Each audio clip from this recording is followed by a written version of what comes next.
Mathias Maho, from Belgium and the author of how many books? Well, at this point, I have 3 in this series, and I'm eagerly working on the 4th. And what struck me is that on all your covers there is a horse, and there's a reason for that. What happens in the book? Well, actually, it all started with my own horse, which was kind of like the inspiration for the story. And the story, well, it tells the story about humans that have to work together with their soul animals, in order to save the world from a dark twilight. And there are also demons, and they are based on folklore, on cryptids. And the reason for the horse is because, well, I'm a cowboy, and the horse is based on my own horse. We had a lot of an emotional journey, my horse and me. And in order for me to, to work on the trauma, I started writing this story. Oh, so it's also a book about you and about Yes. your life. Yes, it's fiction, but it has a cloak of nonfiction around it. What are elements, without going into detail, but what are elements in your personal story that you have tried to reflect in these books? Is there what are there things that you have learned in your own life that your main character also learns in his story?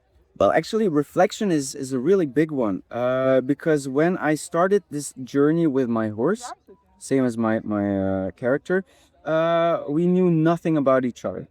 I knew nothing about myself. My character doesn't know anything about himself as well, and the horse kind of helps with discovering who he was, who I was, and the horse discovered who he was just by working together. And that's basically the same thing that happened with me and my horse. So we got to know each other a whole lot better, and that kind of helped me in discovering who I am as a person and as an author.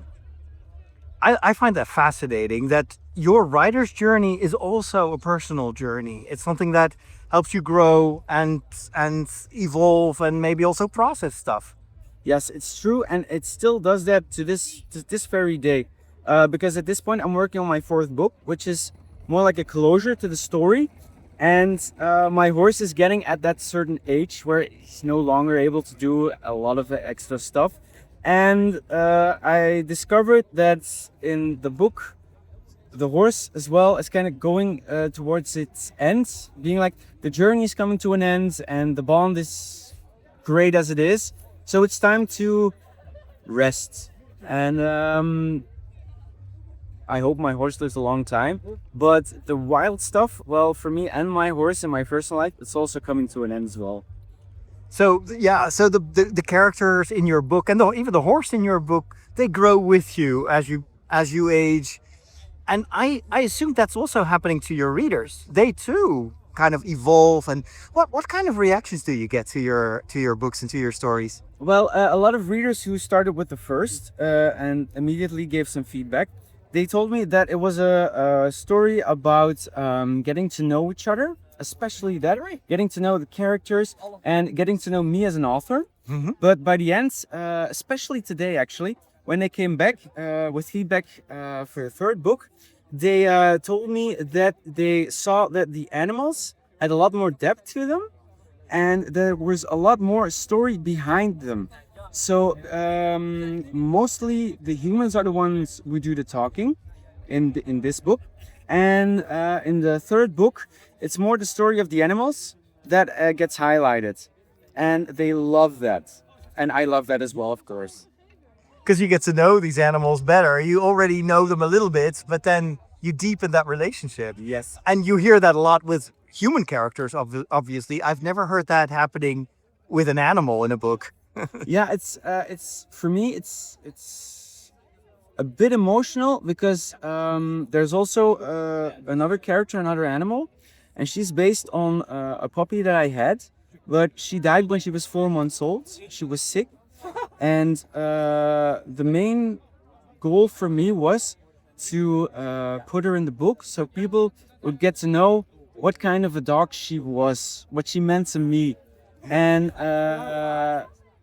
I had someone last edition that came to me and she said my favorite character was that specific dog. And I have to admit, there was a tear that ran down my cheek when she told me that.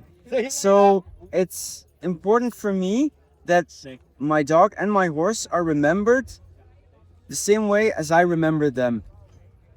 I love that, and it's wonderful to see how your real life relationship with the animals around you kind of inspires and transpires into your stories. Yes. Because that kind of, you give them a legacy, even if they're not around anymore. They will still live on in those stories. Yes, yes, and that's exactly what I wanted to do. And I also wanted to teach people that never judge a book by its cover, never judge an animal by its reputation.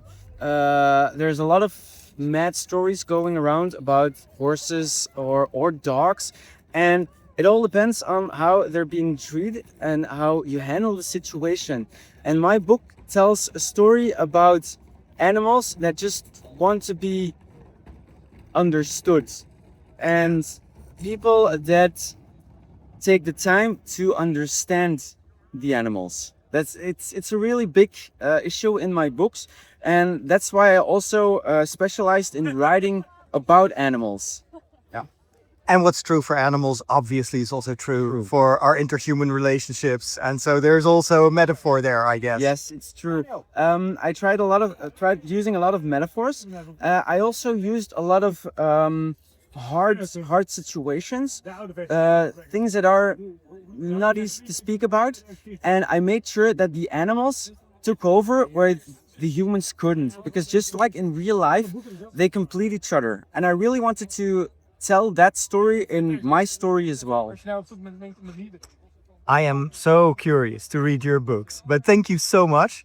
Any plans to make them available in English at one point in your life, or? Well, I am working on that, but my main goal at this point is just completing the series. And afterwards, I'm already translating the first. I really want to do this myself because there's a lot of emotion, a lot of depth that I put into the story that I want to translate in English as well. So it might take me a bit longer, but I am actually working on the translation as we speak. You don't want to outsource what is very personal and what is important to you. What's very personal to me is that people learn about my stories. They learn about animals, and they keep being curious about animal welfare. That's the most important thing for me, and to say to yourself that it's okay not to be okay. That's a very important lesson. I think a lesson that we can all relate to. And sometimes it takes time to admit that or to learn that. True, and for me, that was what my books did. Writing about the hard stuff, for me, it helped to realize that I wasn't okay, and it was okay not to be okay. And only by realizing that was I able to go forward. Yeah. So writing not only made you a better writer, but also made you a better you. Yes, it made me a better me for myself, for the people around me, for the animals that I take care of. It's a journey. If I knew from the start that it would take me here, I would, without a doubt, even with all the hardships, I would do it all over again. I can totally understand why. Thank you so much. All the best for your writing career, and thank you for sharing your wonderful story. No problem. Thank you. Bye.